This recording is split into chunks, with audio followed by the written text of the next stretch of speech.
Olá! O mês de novembro, quando se celebra o Dia da Consciência Negra, dia 20, não tem muito a comemorar na área da saúde da população negra. Levantamento feito com base em dados do Ministério da Saúde mostra que o número de mortos por coronavírus no Brasil é 5 vezes maior na população negra. Muitos fatores podem causar esses índices alarmantes, como as condições precárias de saúde e de moradia, e o desemprego em setores onde o negro é maioria. Nós vamos conversar nesta edição do Palavra Aberta com um dos autores de uma proposta de enfrentamento ao racismo estrutural, deputado Bira do Pindaré, do PSB do Maranhão. Bem-vindo, deputado Bira. Olá, tudo bem, Regina? Prazer estar aqui com vocês. Que bom, deputado. Eu gostaria que o senhor avaliasse para a gente a que se atribui um número tão alarmante de mortes, muito maior entre os negros.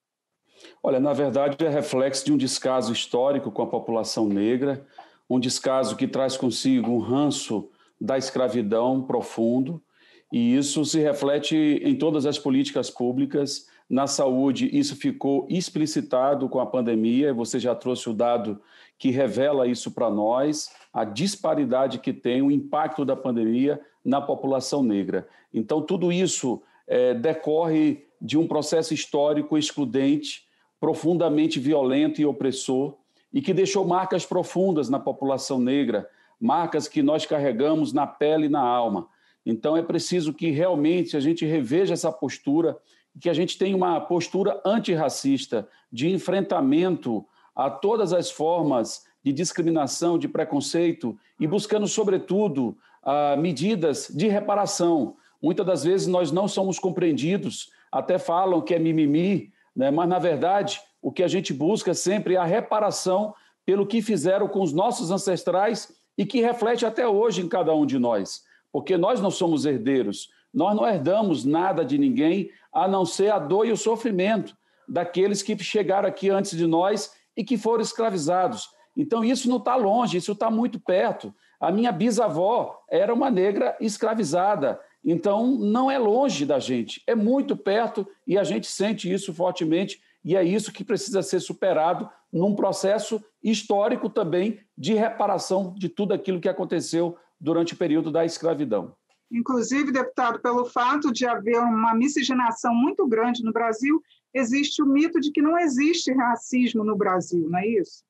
Não passa de um mito, a verdade é essa. E a prova está nos acontecimentos que cada dia se repetem. O último foi esse caso que envolveu o Beto, lá numa loja do Carrefour, que mostrou toda a violência, toda a agressividade, todo o ódio. Para que aquilo? Qual é o sentido disso? E não é um caso isolado aqui, outro acolá, ele é generalizado, seja no comportamento em relação a qualquer situação na área do consumo, no mercado, nas lojas, seja no estádio de futebol, seja nos espaços de televisão, seja nos espaços de congresso. Eu digo para você, Regina, toda vez que eu entro no plenário da Câmara, eu me sinto discriminado, porque ali nós só temos 20 deputados que se declaram pretos e pretas. Então, como é que a gente pode negar o racismo no Brasil se a maioria da população é negra nesse país e uma minoria está representando a gente no Congresso Nacional? Então, não tem essa, não tem como a gente se defrontar com a realidade, com os dados, com as estatísticas, com os indicadores sociais e querer negar uma realidade existente. O racismo existe no Brasil, infelizmente, e precisa ser enfrentado. Inclusive, esse racismo velado ele pode até prejudicar o combate eficiente à Covid-19, porque o número de internações de negros, por exemplo, é bem inferior ao número de brancos internados, ou seja, que estão sendo tratados. Isso revela a dificuldade que nós temos de acesso à rede de saúde. E aqui eu faço um parêntese, um destaque para a situação das comunidades quilombolas, que são remanescentes de povos escravizados, e que não há uma rede de atendimento para os povos quilombolas. É preciso que a gente avance em relação a essas políticas para garantir a efetividade do atendimento. Inclusive, esse ano, quando a gente discutia as medidas emergenciais para as comunidades quilombolas, indígenas e povos tradicionais, foi a maior resistência que nós tivemos por parte da Presidência da República, foi exatamente em relação a esse projeto. Recebeu 21 vetos, nenhum projeto de emergência em relação à pandemia foi tão vetado e tão atacado quanto aquele que é destinado a esses segmentos que historicamente foram atingidos pelo processo de escravidão e de exclusão social. Então, isso não precisa você ser um especialista em políticas públicas para entender que o racismo está aí e precisa ser superado em nosso país. E que outras medidas o Congresso pode apoiar ou tomar para combater esse racismo estrutural? Primeiro, reconhecer o problema. Reconhecer o problema, reconhecer a história daqueles que lutam. Nós não podemos aceitar que a Fundação Palmares coloque em prática aquilo que está previsto na portaria 189, que está prevendo eliminar uma série de figuras, de personalidades da sua galeria de personalidades negras do Brasil e do mundo, pessoas que são importantes para a afirmação da população negra em nosso país e no mundo.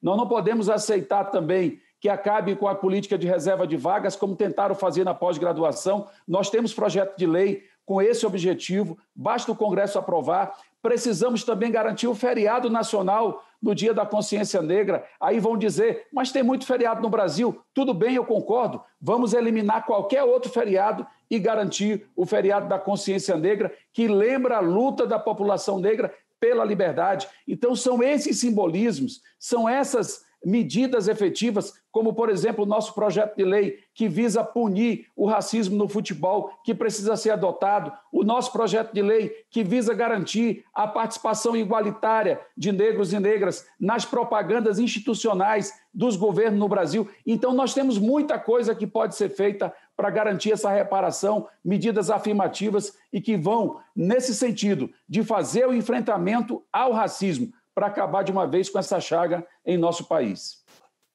Senhor deputado Bira, muito obrigada por sua participação e esclarecimentos aqui no Palavra Aberta. Muito obrigado, Regina. Prazer estar aqui com você sempre.